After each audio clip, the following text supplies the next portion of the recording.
Welcome to the channel, Roots of Fear. Today's story is about an enslaved African man sold at auction in Virginia in 1847. A case remembered for an inexplicable mystery the people of the time couldn't explain, one that was never meant to be spoken aloud. This is a heavy and intense story.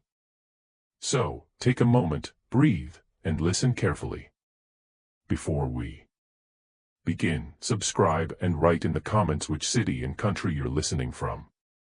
Your participation helps keep these stories remembered, not buried.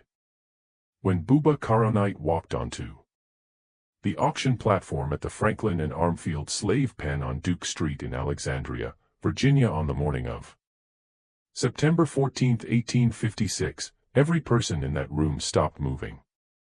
They just stared. Some forgot to breathe.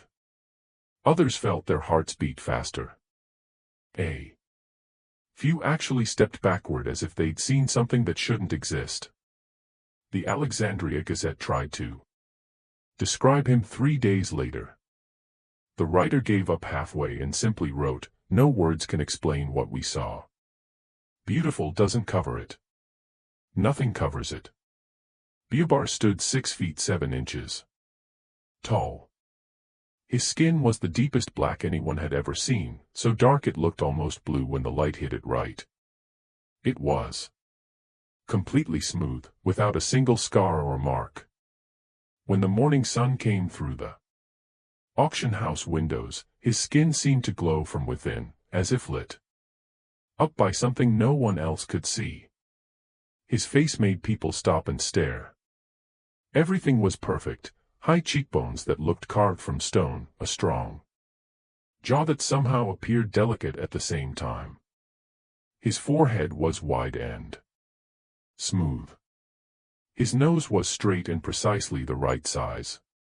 His lips were full and perfectly shaped. His eyes were large and the color of dark honey with flecks of gold that seemed to move when the light changed.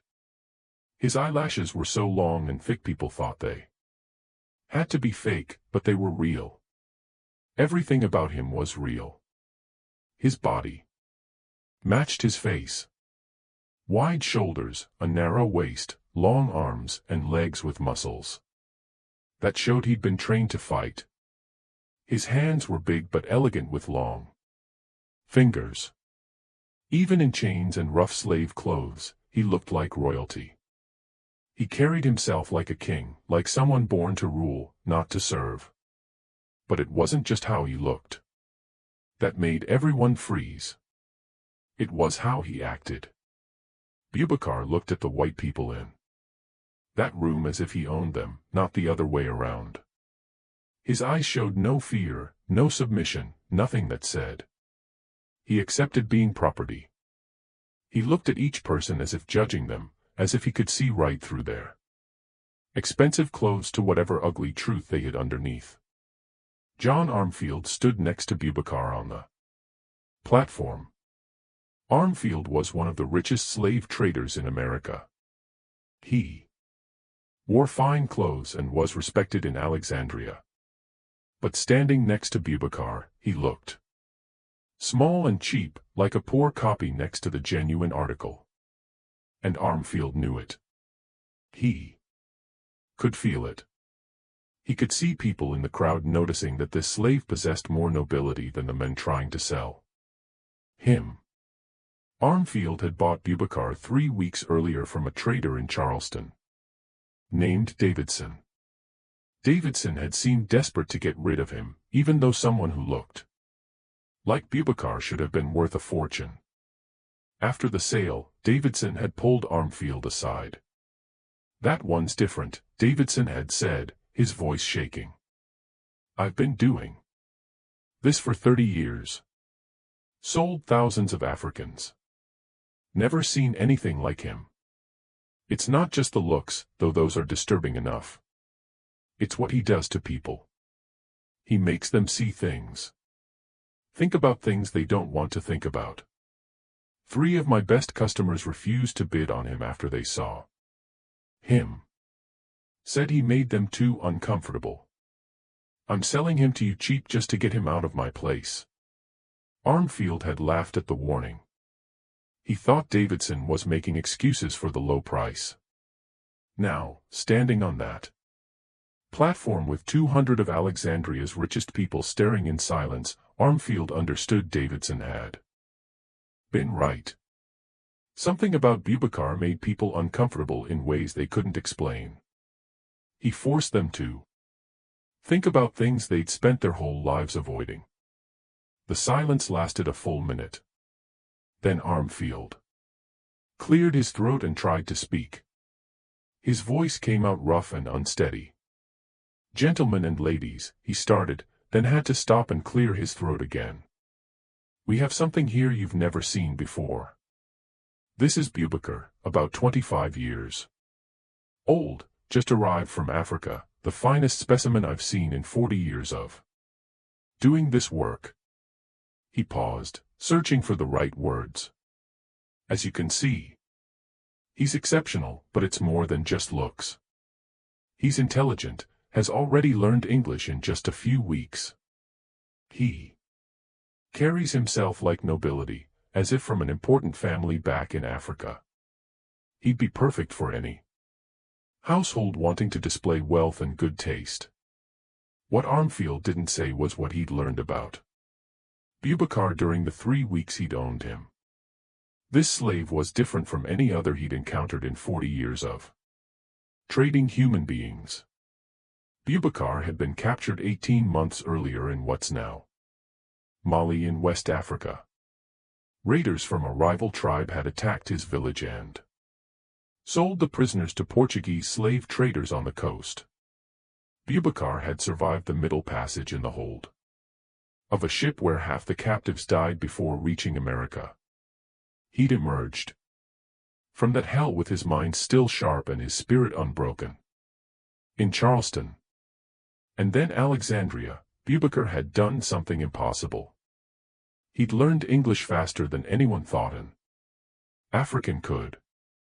He'd memorized the names and faces of every enslaved person who came through the holding pens.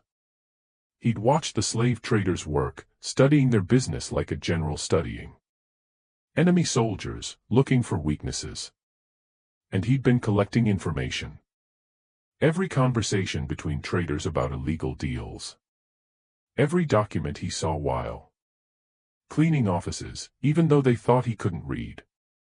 Every confession from drunk slavers who thought their words didn't matter because slaves weren't real witnesses. Boubacar had absorbed all of it. Remembering everything with a trained memory, building a case like a lawyer preparing for trial. But the people at the auction couldn't see any of this. They just saw a beauty so extreme, it challenged everything they believed about slavery. Because if someone who looked like Boubacar could be property, if perfection and nobility meant nothing against white supremacy, then what did that say about their whole system? What did it reveal about how arbitrary and violent their racial hierarchy truly was? Richard Caldwell stood near the front of the crowd. His throat felt dry. His heart was beating too fast. He owned a tobacco plantation with over 150 slaves. His father had owned it before him and his grandfather before that. 3 generations of Caldwells had built their wealth on slave labor. Richard had never questioned whether this was right. He'd always believed slavery was natural, that God had ordained it, that the people he owned were fundamentally different from him in ways that justified keeping them in chains. But looking at Boubacar, every one of those beliefs began to crack. There was no argument that could call this man inferior. No racist theory could explain how someone this magnificent could be property while men like Caldwell walked free. The contradiction was too obvious, too impossible to ignore. And seeing that contradiction forced Caldwell to ask questions he'd avoided his whole life. What if the slaves on his plantation were just as human as he was? What if their bondage wasn't justified by God or nature, but was just theft covered by legal papers? What if everything he'd built, everything he'd inherited, everything he'd told himself about being a good man was actually a lie?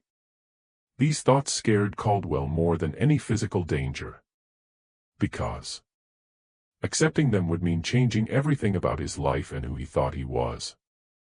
So, he did what he always did with uncomfortable thoughts. He pushed them down deep where he didn't have to look at them. And he focused on something he could control. He would buy this slave. He would pay whatever it took. He would prove that the Caldwell family still had power and money, no matter what his abolitionist son said. And maybe in that show of power, he could convince himself that everything was still the way it had always been. Senator Robert Hutchinson stood in the middle of the crowd, and his reaction to Boubacar was different. Hutchinson had built his political career defending slavery. He gave speeches in the Senate saying slaves benefited from being enslaved, that they were better off in Christian America than in Africa. But Hutchinson knew the truth about himself. He'd raped dozens of enslaved women over 30 years.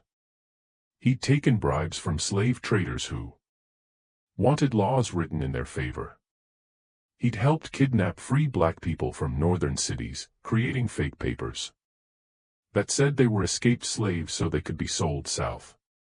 For 30 years, Hutchinson had lived with this split. In public, he was the respectable senator who defended Southern values with elegant speeches. In private, he was a predator who hurt anyone he could reach. He'd managed to keep these two versions of himself separate, to never let the truth of what he did in private contaminate his public image. But looking at Boubacar, Hutchinson felt that separation dissolving. Because Boubacar's eyes held something Hutchinson had never seen in a slave before. Not fear, not submission, not the careful performance slaves used to survive. Boubacar looked at him with complete clarity, as if he could see through every lie to the rot underneath, as if he knew exactly what Hutchinson was and found him worthless. Thomas Crawford stood at the back of the auction room with a notebook, writing down everything he saw. Crawford had been a slave catcher 5 years ago, making money by hunting escaped slaves and returning them to bondage. But something had changed him in South Carolina. He'd cornered a runaway slave in a barn. A woman whose eyes had forced him to see the truth about what he'd become. She described every family he'd destroyed, every child he'd sent back to slavery, every life he'd ruined for money. And somehow she'd known details that should have been impossible to know. He'd let her go that night.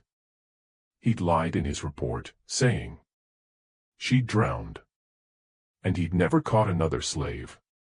Instead, he started documenting the crimes of the slave trade, gathering evidence that might someday bring the whole system down. Crawford recognized immediately that Boubacar was connected to the pattern he'd been tracking for 3 years. The same presence he'd seen in Charleston in 1853, in Savannah in 1854, in Natchez in early 1855, and in Richmond just 1 month ago. In each of those cities, a slave of extraordinary beauty had appeared at a major auction house, had been sold for an impossible price, and within weeks, the city slave traders had been destroyed by revelations they couldn't suppress. Some killed themselves, others fled the country. A few confessed their crimes publicly. Crawford didn't know yet exactly how Boubacar fit into this pattern, but he knew with complete certainty that Alexandria was about to experience the same catastrophe that had hit those other cities. He just didn't know that it had already started, that a body had been found that very morning, that confessions were already on their way to newspaper offices across Virginia. Boubacar stood on the platform and studied the crowd like a warrior studying the enemy before battle. He'd spent 18 months preparing for this moment, learning how slavery worked, finding its weaknesses, memorizing the crimes of every major slave trader in Virginia, recording the illegal deals that made them rich, documenting the names of free black people who'd been kidnapped and sold, the family separated on purpose to make more money, the violence used to keep people under control. And he'd learned something crucial that white slaveholders never understood. Slavery didn't work mainly through physical force. It worked through lies. Lies that made the system seem natural and permanent and morally right. The lie that racial hierarchy came from God, instead of being invented by men. The lie that enslaved people were fundamentally different in ways that justified their bondage. The lie that the system was so strong it would last forever no matter what anyone did to resist it. Break those lies, shatter the certainties that let good people participate in evil without seeing themselves as evil, and the system would collapse from its own contradictions.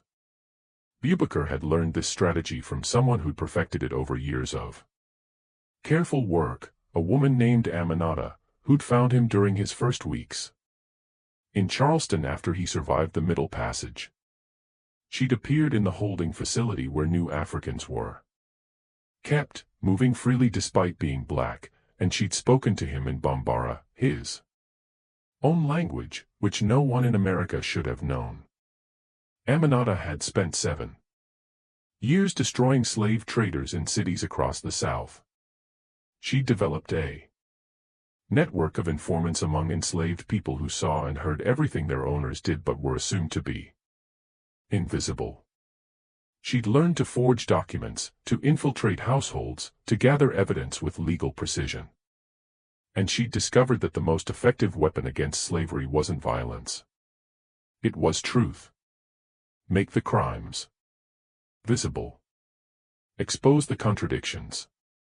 Force people to see what they'd been ignoring, and the whole structure would start to crack. She taught Bubacar everything she knew.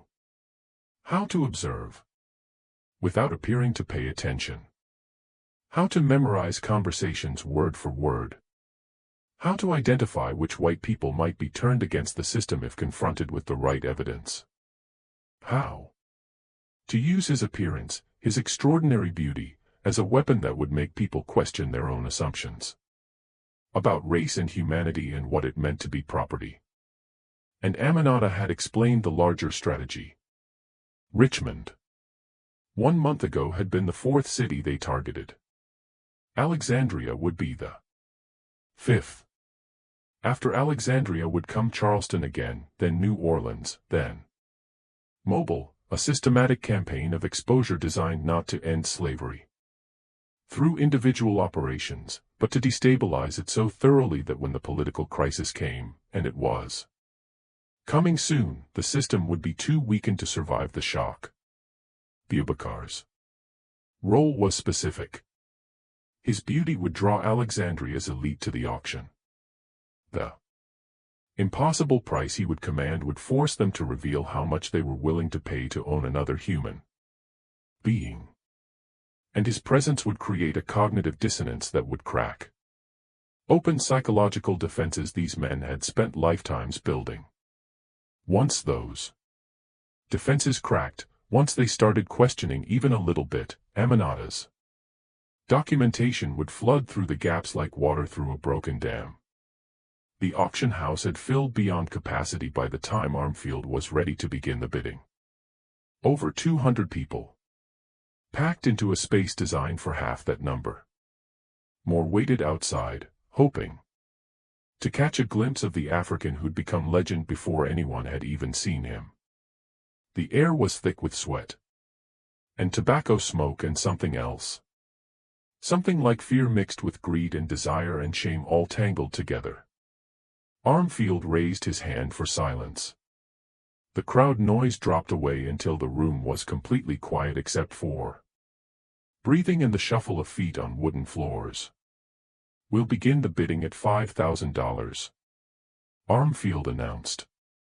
His voice carried across the room, but it had a tremor in it that people noticed. $5,000 was already an extraordinary opening bid. Most slaves sold for between $500 and $1,500. Field hands went for even less. Starting at $5,000 signaled that something unprecedented was happening. $7,000, Richard Caldwell said immediately. His voice was too loud, too aggressive. People turned to look at him. $10,000. Senator Hutchinson called out. He told himself he wouldn't bid, that he'd just watch and gather information. But seeing Boubacar had triggered something in him, some desperate need to possess what he couldn't understand, to own what made him feel small. The bidding accelerated. 12,000, 15,000, 18,000, the amounts being thrown around exceeded anything Alexandria had ever witnessed. People were bidding more for one man than they'd spent on entire plantations, and still the numbers climbed. 25,000, Caldwell said, his face had gone red. Sweat ran down his temples.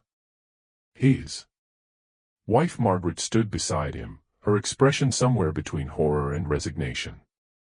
She knew what this meant. They'd have to mortgage everything they owned to cover this bid. The plantation, the house in town, all of it would be leveraged against the purchase of a single slave. The room went silent. $25,000 was an insane amount. It was more than most men in Virginia would earn in their entire lifetimes. For one person. For property that could die or run away or become disabled. The number was so extreme it seemed to break something in the crowds. Collective psychology. Senator Hutchinson stood slowly. He looked at Boubacar and Boubacar looked back at him with those honey-gold eyes that saw everything. Hutchinson opened his mouth to bid 30,000, to push past Caldwell's offer into territory that was beyond madness.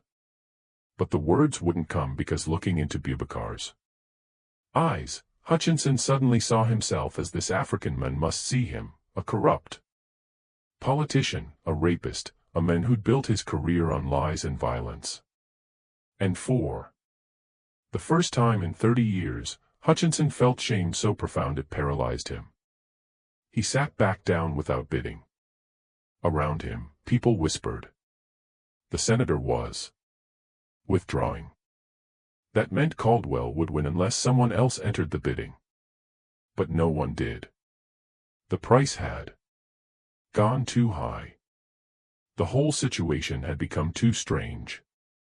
People wanted out of this auction house, wanted to go home and pretend they hadn't just witnessed something that challenged everything they believed about the order of things. Going once, Armfield said. His voice shook. Going twice. He paused, giving anyone a last chance to bid. No one spoke. Sold to Richard Caldwell for $25,000. The moment the words left Armfield's mouth, every window in the auction house exploded inward. Glass flew across the room in a glittering storm. People screamed and dove for cover. The sound was deafening, like a bomb had gone off outside. When the noise stopped and people looked up from where they'd taken cover, they saw Bouba still standing on the platform, completely calm, completely untouched by the flying glass. Not a single cut, not a scratch. He stood in a circle of broken glass like an island in a sea of destruction, and his expression hadn't changed at all. John Armfield was on the floor, bleeding from a cut on his forehead. He looked up at Boubacar with eyes that held pure terror because Armfield had seen where the glass came from, not from outside. The windows had exploded. Outward, not inward. The glass had come from inside the building as if some force in the auction house itself had rejected what was happening with such violence that the windows couldn't contain it. Boubacar stepped down from the platform. He walked through the chaos toward the exit, his bare feet somehow avoiding every piece of broken glass. People moved out of his way without thinking, creating a path. And as he passed, Richard Caldwell, Boubacar stopped and looked at him. "You purchased nothing," Boubacar said. His English was perfect without any trace of accent. "Because I cannot be owned." "No human being can be owned. What you purchased was a reckoning, and it will cost you far more than $25,000. Then he walked out of the auction house into the September sunlight, and no one tried to stop him. The slave catchers, who should have grabbed him, just stood there frozen. The constables who should have arrested him for property destruction just watched him go. Something about his presence, about what had just happened, about the shattered windows and the impossible price, and the way he'd looked at them all with such complete contempt, had broken the normal rules. For just a few minutes, in the chaos and fear and confusion, Boubacar Conate walked through Alexandria as a free man. Sarah Mitchell saw him from her boarding house window. Sarah was a free black woman who'd bought her own freedom 15 years earlier, then bought her husband and children one by one over 8 years of saving every penny. Now she ran a boarding house that served as a station on the Underground Railroad, helping escaped slaves reach the north. Sarah had been waiting for this. Aminata had contacted her a week earlier, had explained what was coming, had asked for Sarah's help when the chaos started. Now, watching Boubacar walk down Duke Street with broken glass still clinging to his clothes, Sarah knew the moment had arrived. She grabbed the bag she'd prepared and ran outside. "This way," she called to Boubacar in Bambara. He turned, recognized the language of his homeland coming from this stranger's mouth, and understood immediately that she was part of Aminata's network. He followed Sarah into her boarding house, and she led him to a hidden room in the cellar where escaped slaves waited before beginning their journey north. "You have maybe an hour before they organize a real search," Sarah said, switching to English. "Maybe less. The whole city is going to be looking for you." "Let them look," Boubacar replied. The point wasn't to escape. The point was to make them reveal themselves. And they did. You saw the bidding. You saw how much they were willing to pay to own a human being. That desperation, that need to possess what they can't understand, that's what will destroy them. Aminata said you'd have documents, Sarah said. Evidence to release once the auction happened. Boubacar reached into the leather pouch he wore under his shirt. He pulled out a thick bundle of papers protected by oil cloth. 7 years of documentation. Every illegal deal Franklin and Armfield made, every free black person they kidnapped and sold, every bribe they paid to judges and politicians, every crime that made them rich. Sarah took the bundle carefully. "Where does this go?" "Everywhere. Newspapers in Virginia and the North. Federal prosecutors in Washington. Abolitionist organizations in Boston and Philadelphia. All of it released simultaneously so they can't suppress it or coordinate a response. By tomorrow morning, Alexandria's slave trading industry will be exposed so thoroughly it'll never recover." Outside they could hear shouting, men organizing search parties, dogs barking, the machinery of slave catching gearing up to find the African who'd walked out of the auction house like he owned the city. Sarah looked at Boubacar with concern. "You're not planning to run, are you?" "No. Running would waste what we just accomplished. I'm going back out there. I'm going to let them find me. Because every action they take to recapture me will prove everything Aminata's documents say about them." Every moment of violence, every illegal tactic, every abuse of power. It'll all be witnessed and recorded and added to the evidence. They'll kill you, Sarah said quietly. Maybe. Probably. But my life isn't the point. The point is breaking their certainty, shattering the lies that let this system function. And I can do more damage by forcing them to reveal their violence than I ever could by escaping to freedom. Sarah wanted to argue, wanted to convince him to run, to save himself. She'd spent 15 years helping people reach freedom. The idea of someone choosing to stay, choosing to face capture and probable death, went against everything she'd worked for. But she could see in Bubakar's honey-gold eyes that his decision was final. He'd made peace with whatever was coming. At least wait until dark, she said. Give me time to get these documents distributed. If they catch you before the evidence is public, they might be able to suppress it. Bubakar considered this, then nodded. Until dark. Then I go back out.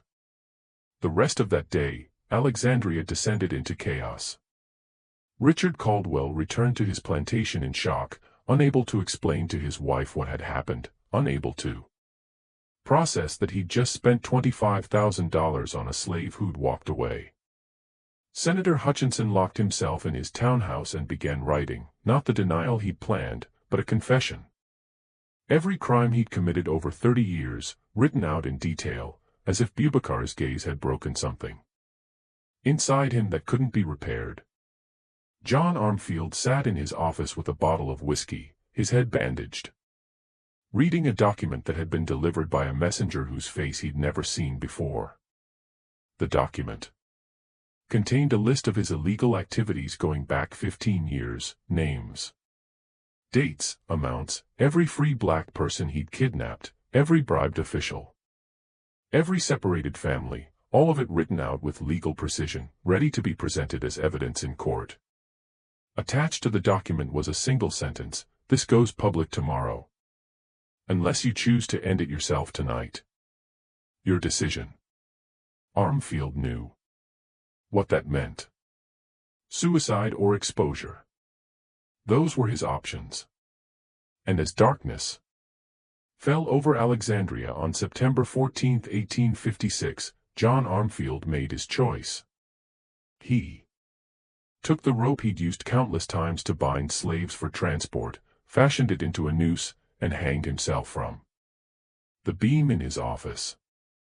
And before he did it, he carved a single word into that beam. The word that had appeared throughout Alexandria over the past week: witness. At dusk, Bubakar Konate walked out of Sarah Mitchell's boarding house and into Alexandria's streets. Within minutes, the slave catchers found him. Within an hour, he was chained in a cell beneath the auction house, beaten bloody by men who'd been terrified by what he represented, and could only respond to that terror with violence. But the violence came too late. While Bubakar was being captured, Sarah Mitchell's network was distributing copies of Aminata's documentation to 50 different locations across Virginia and the North.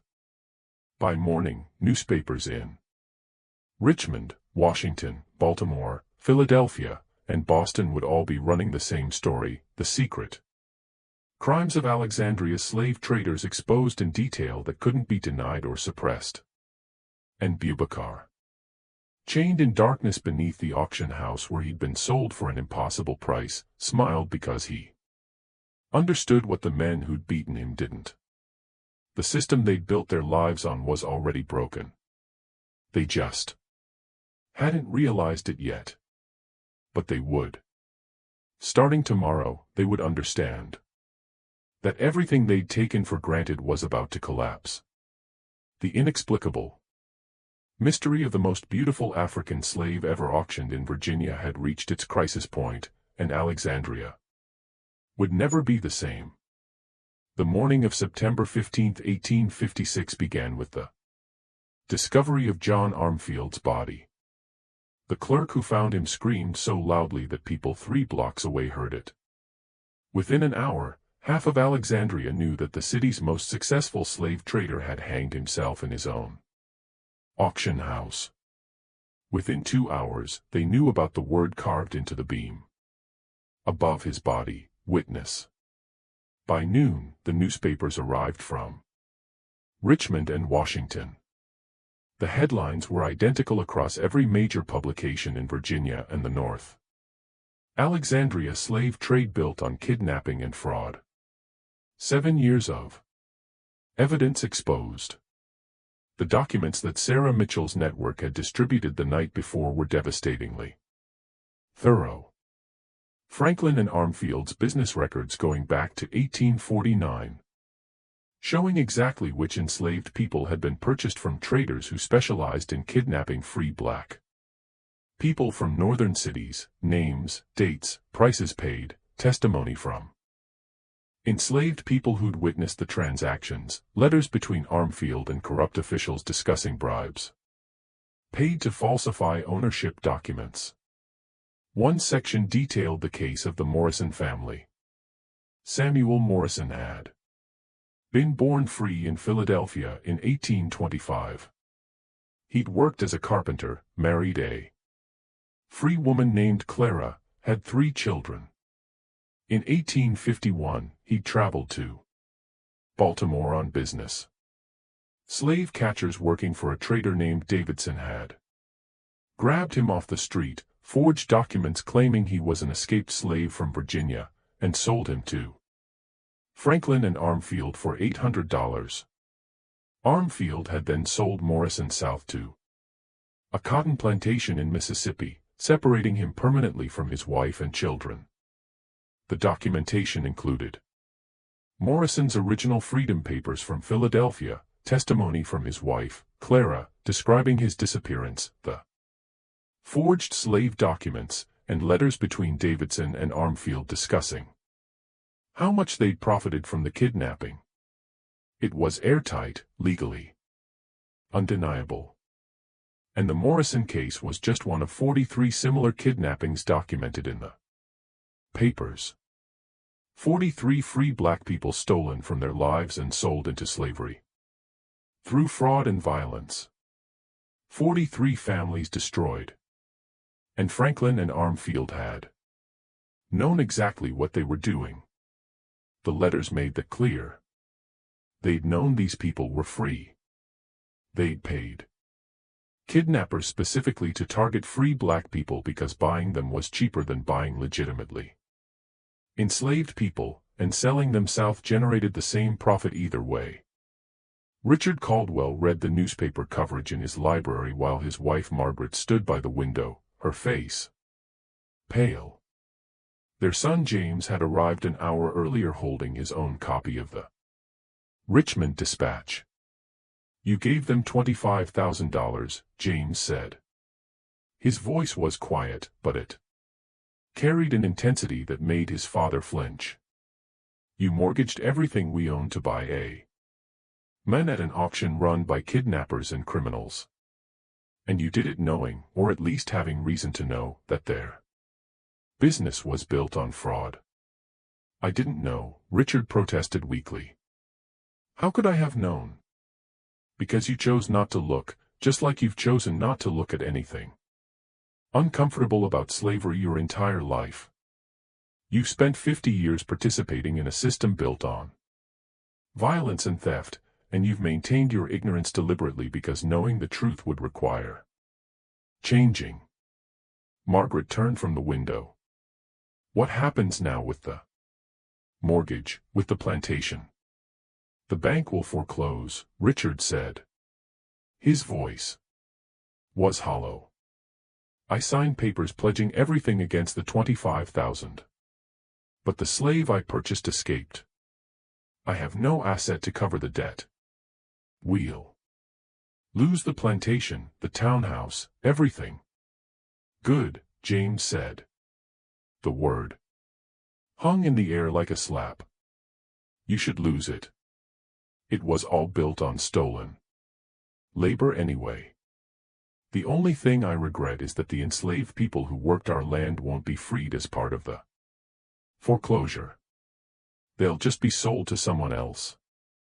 Richard looked at his son with an expression that mixed anger and despair and something that might have been the first stirrings of understanding. You really believe that, don't you? You really think everything I inherited, everything my father built, is morally worthless? I don't think it. I know it. And so would you if you had the courage to look honestly at what slavery actually is instead of hiding behind comfortable lies about economics and tradition. Before Richard could respond, there was a knock at the library door. Their butler Marcus entered, his expression carefully neutral in the way enslaved people learned to mask their thoughts around white owners. Mr. Caldwell, sir. There are federal marshals at the door. They say they need to speak with you about your business dealings with Franklin and Armfield. The investigation began that afternoon. Federal prosecutors from Washington had seen the newspaper coverage and recognized that the documented kidnappings violated federal law. Stealing free citizens from one state and selling them in another was a federal crime, and everyone who'd profited from such transactions could be prosecuted. Richard Caldwell hadn't directly participated in the kidnappings, but he'd purchased slaves from Franklin and Armfield, knowing or having reason to know that their inventory included kidnapped free people. The prosecutors wanted to know what he'd known and when he'd known it. They wanted access to his purchase records. They wanted testimony about his dealings with Armfield. Sitting in his library being questioned by federal marshals, Richard Caldwell felt the full weight of what he'd participated in finally crash down on him.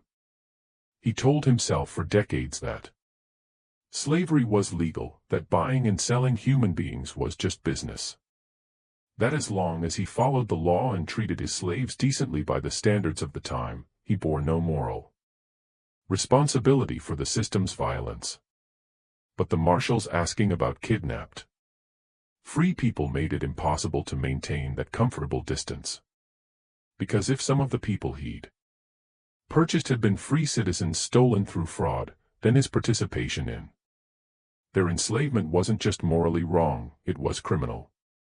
And if he hadn't bothered to verify the legitimacy of his purchases, hadn't asked questions about where Franklin and Armfield got their inventory, then his ignorance was willful. It was a choice to not know, which made him complicit in everything he'd claimed to be unaware of. Senator Robert Hutchinson's confession arrived at the offices of the National Intelligencer in Washington on the afternoon of September 15th. The editor read it twice, unable to believe what he was seeing.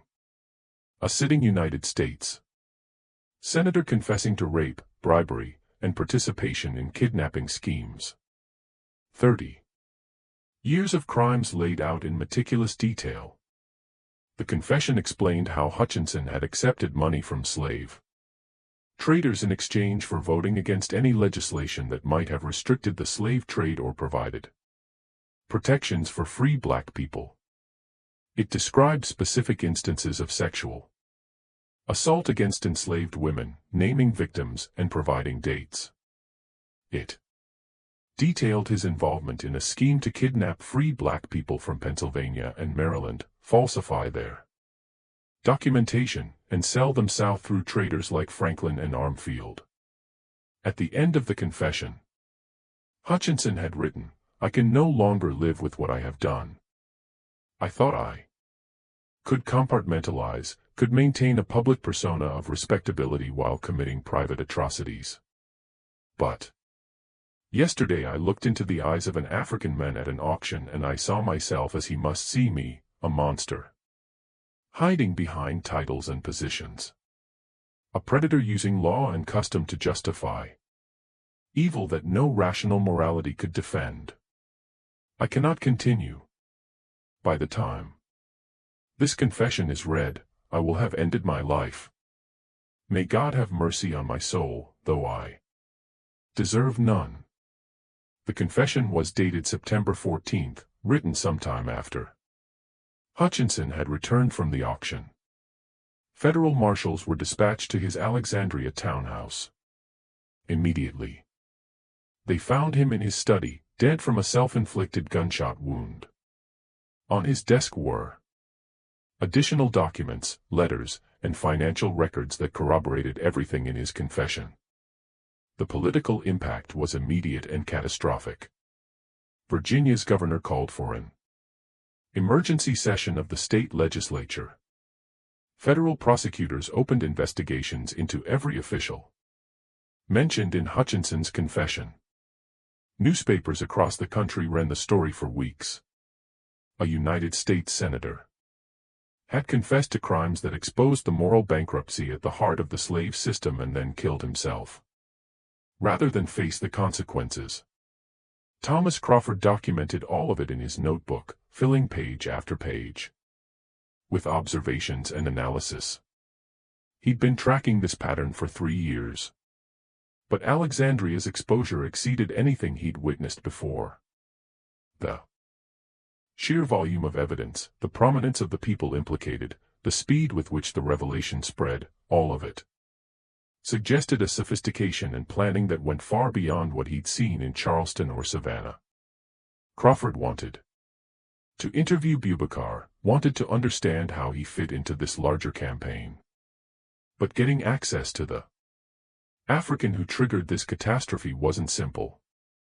Boubacar was being held in the Alexandria City Jail, charged with destruction of property for the broken windows at the auction house, with theft, for walking away from a legitimate sale, with inciting a riot for the chaos his presence had caused.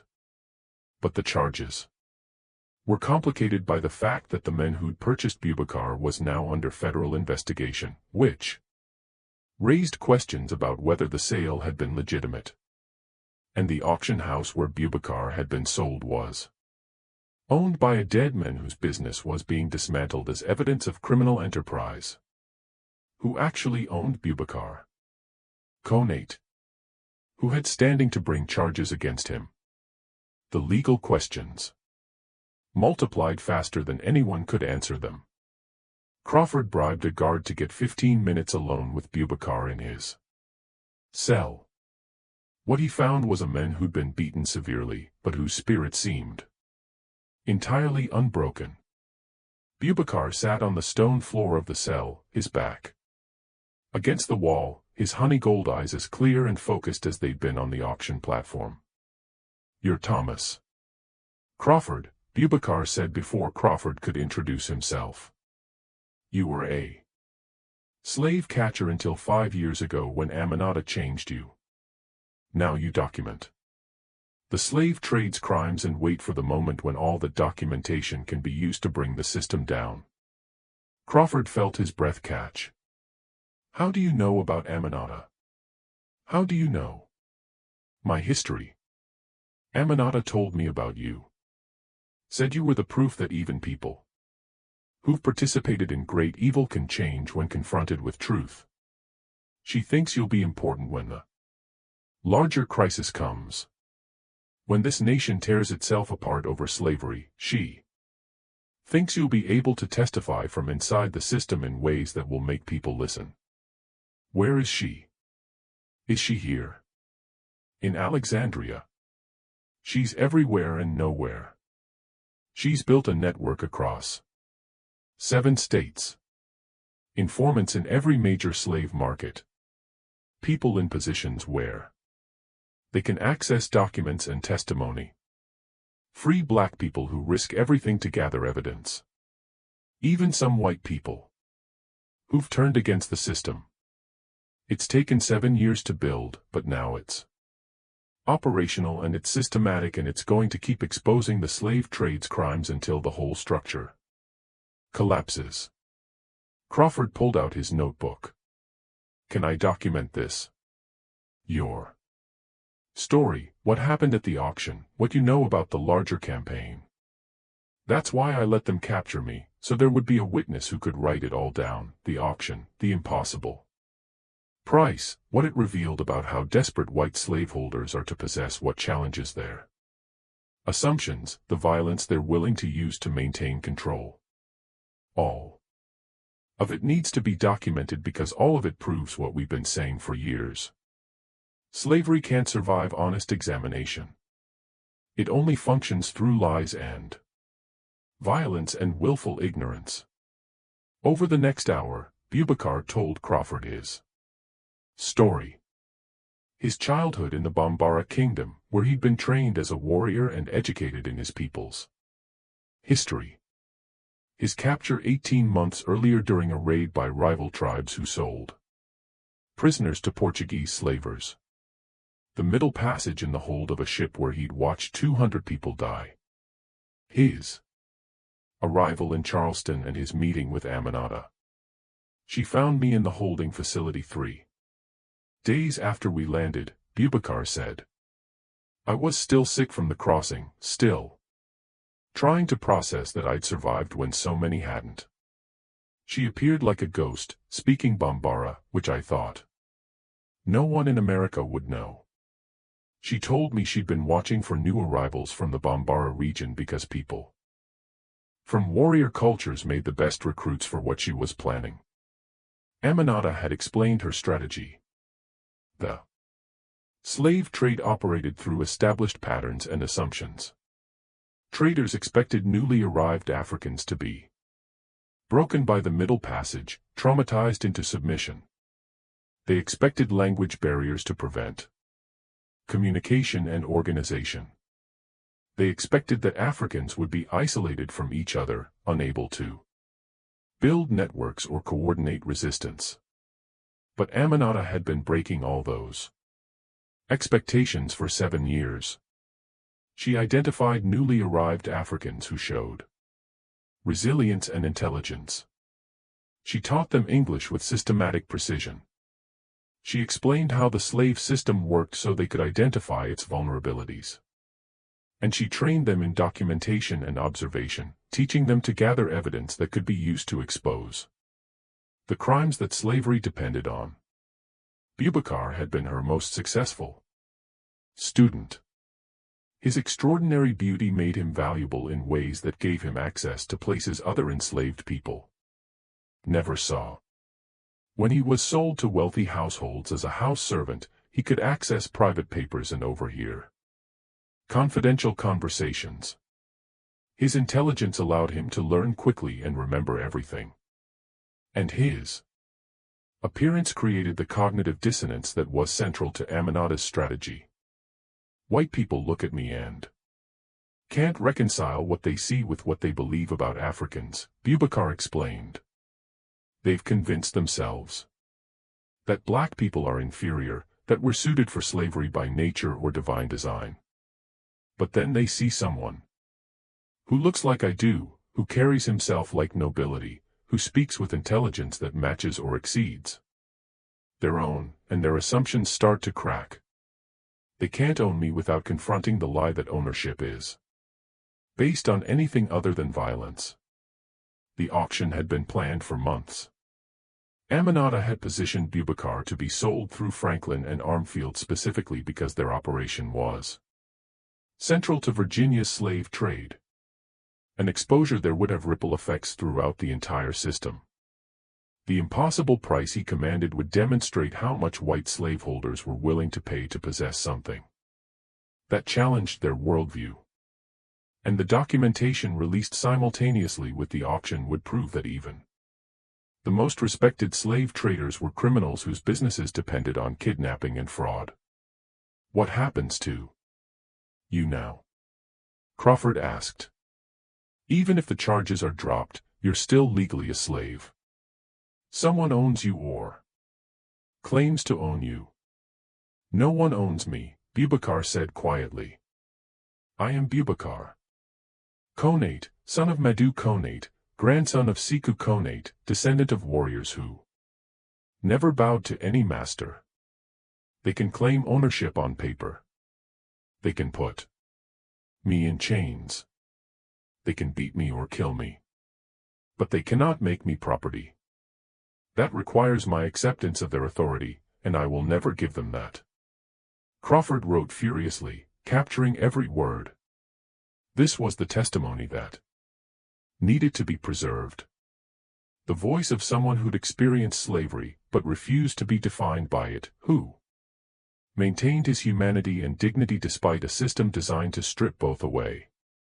Their conversation was interrupted by shouting in the corridor outside the cell. The guard who'd accepted Crawford's bribe appeared, his face pale. You need to leave now. There's a mob forming outside. White men from the auction saying they want justice for what happened yesterday. The sheriff is trying to control them, but I don't know how long he can hold them back. Crawford looked at Boubacar. They're going to lynch you. We need to get you out of here. No. This is part of it. This is what needs to be witnessed and documented. They're going to reveal their violence because they can't control their rage at being challenged. And every act of violence proves what we've been saying about the system they defend. You'll die. Probably. But my death will matter if it exposes what slavery really is. If it forces people to see the violence that's always been there, but usually stays hidden behind legal procedures and social respectability. Aminata taught me that martyrdom is a tool like any other. Use it strategically and it can accomplish more than a lifetime of conventional resistance. Crawford wanted to argue, wanted to insist that Boubacar's life was worth more than symbolic impact. But he could see in those honey-gold eyes that the decision was final. Boubacar had made peace with whatever was coming. The guard pulled Crawford out of the cell and locked it behind them. As they hurried down the corridor, Crawford could hear the mob outside growing louder, more aggressive. Men shouting about protecting their property rights, about teaching a lesson to slaves who thought they could defy their masters, about maintaining order through force since law was apparently failing. Crawford emerged from the jail into chaos. At least 200 white men had gathered in the street, some armed with rifles, others carrying ropes and torches, even though it was mid-afternoon. The sheriff and 4 deputies stood between the mob and the jail entrance, trying to maintain some semblance of legal authority. This is a matter for the courts, the sheriff was shouting. The prisoner will be tried according to law. I won't allow mob justice in my jurisdiction. Your jurisdiction is exactly what's being threatened, someone yelled back. That African walked out of a legal auction like he owned the place. If we don't respond with force, every slave in Virginia will think they can do the same. Crawford recognized several men from the auction in the crowd. Richard Caldwell was there, looking lost and desperate, like a man who'd lost everything and was searching for someone to blame. Others were prominent merchants and plantation owners, men whose wealth and status depended on slavery functioning smoothly, who saw Boubacar's defiance as an existential threat to their way of life. But the sheriff held firm. I understand your concerns, but we're a nation of laws, not mob rule. The prisoner will face trial. If he's convicted, he'll be punished according to law. That's how this works. The standoff continued for hours. The mob grew larger as more men arrived, drawn by rumors that spread through Alexandria like wildfire, but the sheriff refused to surrender his prisoner. And gradually, as afternoon turned to evening, the crowd's energy began to dissipate. Men drifted away, still angry but unwilling to directly assault the jail, while armed deputies guarded the entrance. By nightfall, the street had mostly cleared. But Crawford knew this was temporary. The rage and fear that Boubacar's presence had triggered wouldn't disappear just because one mob had dispersed. It would find other outlets, other expressions. Alexandria was a powder keg, and the fuse had already been lit. Sarah Mitchell had spent the day helping enslaved people escape the chaos. Following the auction, and Armfield's suicide had created exactly the opportunity Aminata had predicted. Surveillance was disrupted. Slave catchers were focused on finding Boubacar. Normal patrols and checkpoints were abandoned as resources got redirected toward controlling the mob at the jail. In that window of confusion, Sarah's Underground Railroad network moved 23 people out of Alexandria and onto routes north, families from the Caldwell plantation who'd heard about the foreclosure and knew they'd be sold, house servants from wealthy families who decided to risk escape rather than wait to see how the crisis resolved. Enslaved people who'd been planning to run for months and recognized this as their best chance. Each group was provided with forged freedom papers that Sarah's network had been preparing for weeks. Each was given detailed instructions on routes north, safe houses, contacts in Pennsylvania and New York who would help them reach Canada. And each was told the same thing. Remember what happened here. Remember the exposure of the slave traders' crimes. Remember that the system is not as strong as it pretends to be. As Sarah helped the last group leave under cover of darkness, she thought about Boubacar sitting in that jail cell, about his choice to stay and face whatever violence was coming rather than escape to freedom. She'd spent 15 years helping people run, had built her entire purpose around the belief that freedom was the highest goal, that survival mattered more than symbolic resistance. But Boubacar had chosen differently. He'd chosen to be a witness, to force Alexandria to reveal its violence, to create a moment that would be remembered and documented and used as evidence of what slavery really required to function. Sarah didn't know if that choice was brave or foolish or both. But she knew it was creating opportunities for other people to escape, and that had to count for something. 3 days after the auction, Richard Caldwell made a decision that surprised everyone, including himself. He walked into the Alexandria courthouse and filed papers to manumit every enslaved person on his plantation. 153 people freed by legal declaration, given documentation that would allow them to live as free citizens. His wife, Margaret, thought he'd lost his mind. We're already facing bankruptcy. Freeing the slaves eliminates any remaining value in the plantation. We'll have nothing.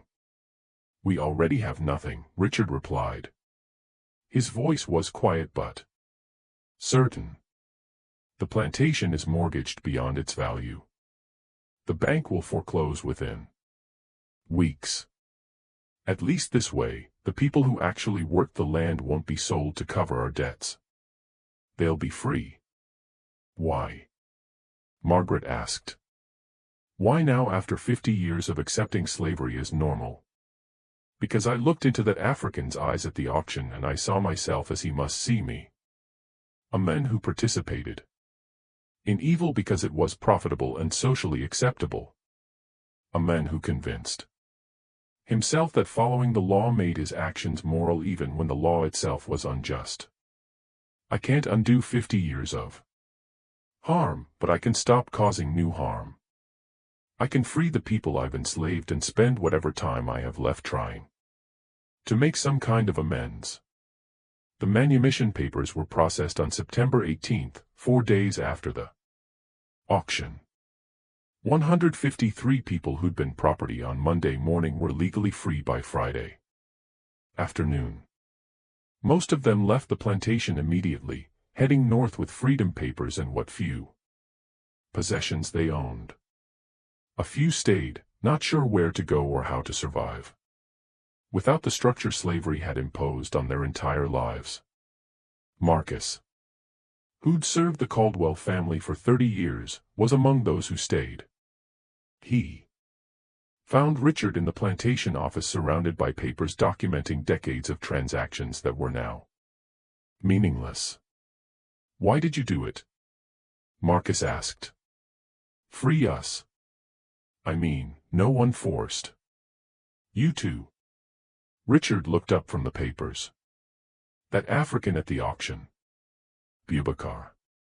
He showed me something I'd been avoiding my whole life. That slavery isn't justified by economics or tradition or anything else. It's just theft. And I've been a thief for 50 years, stealing labor and lives and dignity from people who never did anything to deserve that treatment. You think freeing us makes it right? No. Nothing makes it right. The harm is done. And can't be undone. But at least I'm no longer actively causing new harm. That's not redemption. It's just the bare minimum of human decency. Marcus studied Richard for a long moment. I'm leaving tomorrow, going north. But I wanted to tell you something before I go. You were a better master than most. That doesn't make slavery acceptable. But it matters. That you tried to be humane within an inhumane system. Being a better master is like being a gentle kidnapper. The fundamental crime remains regardless of how politely it's conducted. True. But some of us might not have survived if you'd been as cruel as you could have been. So I'm saying thank you for small mercies while also saying those mercies don't erase the larger evil. After Marcus left, Richard sat alone in the office and cried for the first time in 30 years. Not for himself or his lost fortune. For all the people who'd lived and died on this plantation over 3 generations. For the family separated, the children sold, the women raped, the men broken. For 50 years of participation in a system whose full horror he was only now allowing himself to see. On September 21st, 1 week after the auction, Boubacar Konate was released from the Alexandria jail. The legal justification was complicated. Richard Caldwell had filed papers stating he was relinquishing all claim to the purchase, that he'd been deceived about the legitimacy of the auction house and the legality of the transaction. Franklin and Armfield's estate was in receivership with no one willing to assert ownership of property that had become politically and legally toxic. And federal prosecutors had indicated that holding Boubacar while investigating the criminal activities of the people who'd claimed to own him would complicate their case. So Boubacar walked out of jail into September sunlight. Technically a free man, though the legal status was ambiguous and could be challenged. Thomas Crawford was waiting for him with clothes, food, and money for travel north. Aminata sent word, Crawford said. She wants you in Philadelphia. There's work there. Documentation to gather from banks that finance slave trading operations. Boubacar took the supplies, but shook his head. I'm not going to Philadelphia. Not yet. You need to get out of Virginia. There are still people here who want you dead. The mob might have dispersed, but the rage hasn't gone away. I know. But I'm not finished here. There are 23 enslaved people from the Caldwell plantation who need help reaching the north. Sarah Mitchell's network can move them, but they need someone who can navigate the routes. Someone the slave catchers won't immediately identify as a runaway. I can do that. You'll be recognized. Your face is too distinctive. Boubacar smiled. My face is distinctive when I want it to be. But I can also disappear when necessary. Aminata taught me how to change your bearing, your expression, your whole presence to become someone different. I'll get those families to freedom. Then I'll go to Philadelphia. Crawford wanted to argue, wanted to insist that Boubacar had already risked enough. But he recognized the same determination he'd seen in that jail cell, the refusal to measure worth in terms of personal survival when larger purposes were at stake. "At least take this," Crawford said, handing Boubacar a pistol. "If the slave catchers come, don't let them take you alive." Boubacar accepted the weapon, though both men knew he probably wouldn't use it. His value wasn't as a fighter. It was as a witness, as someone whose very existence challenged the assumptions that slavery depended on, as a symbol of resistance that would outlive any individual act of violence. Over the next 3 weeks, Boubacar Conate moved 23 people from Virginia to Pennsylvania, navigating routes that Sarah Mitchell's network had been using for 15 years. He traveled at night, avoided main roads, used his knowledge of the land to stay ahead of slave catchers who were searching for a group that size. And he used his appearance strategically, sometimes playing the role of a free black servant traveling with his white employer's property, other times disguising himself so thoroughly that even people who'd seen him at the auction wouldn't recognize him. By mid-October, all 23 had reached freedom in the North, and Boubacar finally made his way to Philadelphia, where Aminata was waiting with new assignments, new cities to target, new exposures to plan. The Alexandria operation had been their most successful yet. John Armfield's suicide and the exposure of his kidnapping schemes had sent shock waves through Virginia's slave trade. Richard Caldwell's public manumission of his slaves had inspired 3 other plantation owners to do the same. Senator Hutchinson's confession had triggered federal investigations that were still ongoing months later. And the documentation that had been released continued to generate legal cases and political debates that weakened support for slavery throughout the Upper South. But Aminata knew this was just preparation. The real crisis was coming. The political confrontation that would tear the nation apart and finally end slavery through war rather than gradual reform. When that crisis arrived, all the documentation they'd gathered, all the witnesses they'd prepared, all the exposures they'd orchestrated over 7 years would be deployed to ensure that the true nature of slavery was undeniable, that no one could claim ignorance of the system's crimes. Boubacar Conate, the most beautiful African slave ever auctioned in Virginia, had played his role perfectly. The inexplicable mystery of how someone so magnificent could be reduced to property had forced people to confront contradictions they'd spent lifetimes avoiding. And in that confrontation, certainties had cracked, lies had been exposed, and the foundation of slavery had weakened in ways that would make its eventual collapse possible. 5 years later, the nation would descend into civil war over slavery's expansion.